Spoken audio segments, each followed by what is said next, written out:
Como agir no dia da angústia? O que fazer no dia da angústia? A palavra de Deus em Salmos, capítulo 42, versículo 11, é uma passagem muito conhecida, né? É um salmo de Davi, em que ele diz assim, ó: Por que está tão triste, ó minha alma? Por que se perturbas dentro de mim? Ponha a sua esperança em Deus, pois eu ainda o louvarei. Ele é o meu Salvador e o meu Deus. Esse versículo é muito conhecido, né? E é legal porque a Bíblia ela não encobre ou ela não esconde as falhas, os momentos de fraqueza, os momentos de angústia dos heróis da fé, né? Davi é o homem segundo o coração de Deus, o maior rei que já existiu em Israel. A bandeira do reinado dele é a mesma bandeira até hoje do país. E o que é legal é que a Bíblia não deixa de mostrar os momentos de fraqueza dele, os erros que ele cometeu, os momentos de angústia. E os salmos, né, a grande parte dos salmos foram escritos por Davi. E esse aqui é um salmo de lamentação, né? É um salmo em que ele está falando consigo mesmo, né? E ele pergunta para sua própria alma: por que está tão triste, ó minha alma? Por que se perturba dentro de mim? Isso aqui é algo que ensina para gente. Esse versículo ensina muitas coisas para gente. A primeira delas é a gente conseguir identificar e entender como a gente está se sentindo, o que a gente está sentindo, e a gente questionar para a gente mesmo. A gente ter ali o exercício de falar e questionar para nós mesmos, para nossa alma. O que é alma, né? É o centro das nossas emoções. A alma é diferente do espírito. Eu já falei isso aqui em outros vídeos, né? O homem é um espírito que tem uma alma e habita em um corpo. Então a alma é o centro das nossas emoções, são os nossos pensamentos, os nossos sentimentos, né? E os nossos pensamentos. A alma é isso. E, cara, você já teve dias aí, momentos em que a gente está triste, a gente está angustiado, a gente está preocupado, a gente está desesperançoso, a gente está assim, em momentos difíceis mesmo. E aqui Davi ensina pra gente uma forma de agir nesses dias, que é literalmente questionando, conversando consigo mesmo, perguntando: por que está tão triste, ó minha alma? Por que se perturbas dentro de mim? Ele faz essa pergunta para si mesmo e é um aprendizado pra gente. Às vezes a gente entra num loop, né, negativo de pensamentos, que alimenta outros pensamentos negativos, que traz mais pensamentos negativos. Isso vai gerando dentro da gente sentimentos ruins. Isso é químico, tá? Isso já está comprovado pela ciência. A gente alimentar um loop de pensamentos negativos cria na gente químicas, emoções e sentimentos que tornam todo o nosso corpo, inclusive doenças físicas, doenças no nosso corpo, na pele, no sistema nervoso central, enfim, diversas doenças que são psicossomáticas, né, como são chamadas, que são doenças emocionais ou que são desencadeadas por emoções. E a gente precisa ter um exercício aqui de literalmente, primeiro, identificar como a gente está se sentindo, seja estressado, com raiva, seja angustiado, preocupado, ansioso, desesperançoso, enfim, triste. A gente precisa buscar identificar o nosso sentimento, como está a nossa alma, e literalmente questionar isso. Por que a gente está tão triste, né? Entender por que a gente está se abatendo, né? Não permitir que esses pensamentos negativos, ruins, que essas emoções e sentimentos entrem num piloto automático e levem a gente numa espiral, né, negativa, onde cada vez mais a gente vai estar adoecendo nossa mente, nosso corpo, nossas emoções, o ambiente, as nossas falas, aquilo que a gente fala, aquilo que a gente pensa, faz, tudo de uma maneira negativa, influenciada por uma alma triste, angustiada, ou preocupada, ou ansiosa. Então, Davi ensina a gente aqui, passando por um momento desse. Eu não sei exatamente qual o momento histórico que estava acontecendo isso aqui, mas Davi ensina a gente como agir no nosso dia mal, no nosso dia de angústia, no nosso dia de tristeza. A gente precisa identificar os nossos sentimentos, as nossas emoções e literalmente conversar com a nossa alma, literalmente trazer uma parte racional e perguntar, questionar por que a gente está assim. E ele segue falando: ponha a sua esperança em Deus, pois eu ainda o louvarei, ele é o meu Salvador e o meu Deus.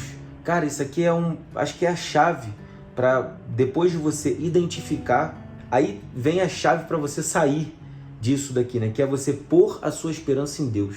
Quando a gente põe a nossa esperança em Deus e não no nosso redor, não nas circunstâncias, não naquilo que a gente está vivendo, não naquilo que nos prometeram e não cumpriram, não na economia ou no governo, ou na força do nosso próprio braço, né? Em que a gente vai conseguir fazer, em que a gente vai conseguir mudar, em que a gente vai conseguir resolver. Mas quando a gente põe a nossa esperança no Deus que criou os céus e a terra, cara, essa perspectiva ela precisa mudar. Essa perspectiva precisa mudar porque Se Deus criou tudo que existe em 6 dias, o que é o seu problema para Ele? O seu problema para Ele pode resolver como um estalar de dedos. Ele pode fazer isso e Ele quer fazer isso, mas primeiro você precisa passar por esse processo, você precisa primeiro ter esse amadurecimento. Você não está passando por a situação que você está passando hoje à toa. Tem coisas que você precisa aprender. Nossa vida é feita de ciclos e de fases, né? De estações, e há um propósito para cada estação, como diz lá em Eclesiastes 3. E eu me questiono e peço para Deus discernimento e que Ele me ensine e me revele aquilo que eu preciso aprender nessa estação. E cara, os momentos de deserto, os momentos de dificuldades são momentos de aprendizado, de amadurecimento. Então, talvez você esteja num momento ruim na sua vida, de angústia, de tristeza, de desesperança, mas é o momento em que você mais vai aprender. E é o momento em que você precisa ter uma firme convicção e colocar a sua esperança no lugar certo, que é em Deus. O Deus que criou os céus e a terra, e tudo está sob o controle dele, nada foge do controle dele. Ele escreveu todos os seus dias antes mesmo de qualquer um deles existir. Então nada fugiu do controle dele, ele sabe pelo que você está passando. O seu filho, Jesus, veio ao mundo e sofreu tudo que nós poderíamos sofrer na nossa vida. Desde a humilhação, a vergonha, a rejeição, a dores físicas, mentais, ele suou sangue no Getsemane. A ciência já indicou que esse é o nível mais alto de estresse que o corpo suporta antes de literalmente apagar, né? Que é suar sangue. Então a ansiedade que você sofreu, Jesus sofreu mais. A humilhação que você sofreu, Jesus sofreu mais. As dores que você sofreu, Jesus sofreu mais. Ele entende você. E Ele está com você em todos os momentos. Você só precisa lembrar disso e colocar sua esperança nele. Que por mais que você não veja nenhuma saída, Ele está contigo, Ele está no controle.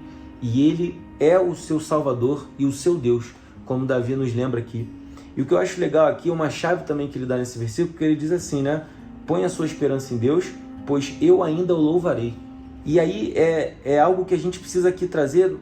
Esse versículo não fala isso especificamente, mas se a gente for lá em Hebreus, né? Hebreus 11:1, onde fala sobre a fé, é a certeza daquilo que não se vê, né? É a convicção de fatos que não aconteceram. Então, aqui eu vejo uma chave, até uma revelação que eu tenho lendo esse versículo é que a chave para quando a gente está triste, angustiado, preocupado, quando a gente fala para a nossa alma, a gente identifica que na nossa alma está com tristeza, com angústia, a chave para isso é, primeiro, pôr a esperança no lugar certo, em Deus.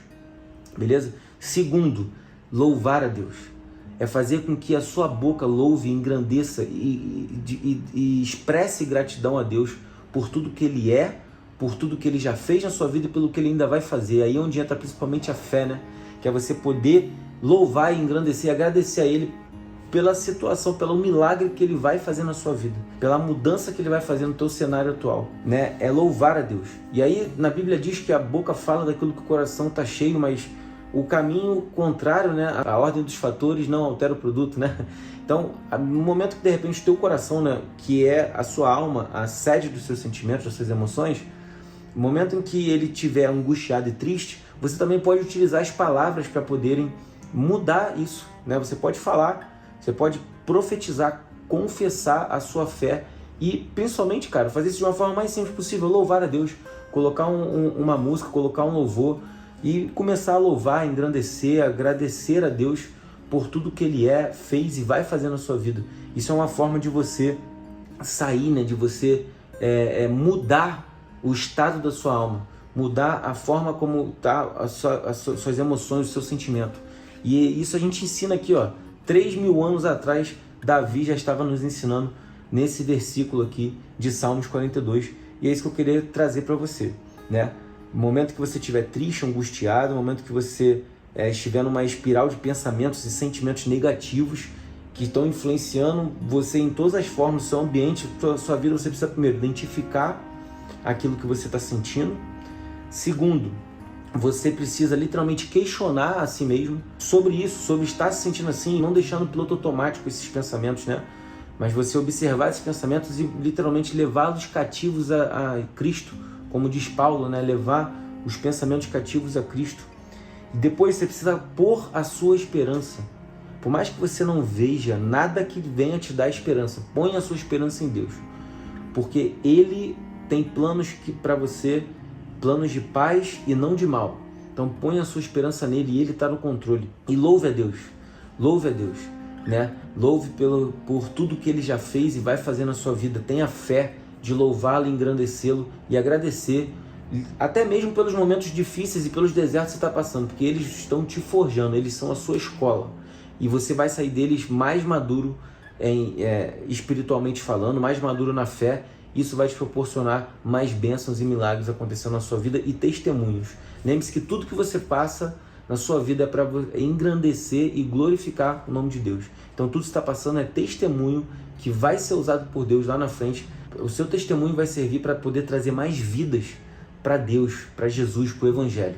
Então, irmão, seja forte e corajoso, porque Deus é bom o tempo todo, em todo o tempo Ele é bom.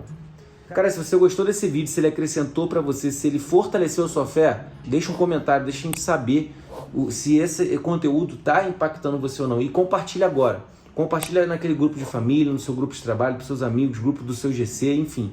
Compartilha aqui, lance as sementes e deixa o Espírito Santo de Deus agir. Seja forte e corajoso, irmão. E lembre-se que Deus é bom o tempo inteiro. Fica com Deus. Até o próximo.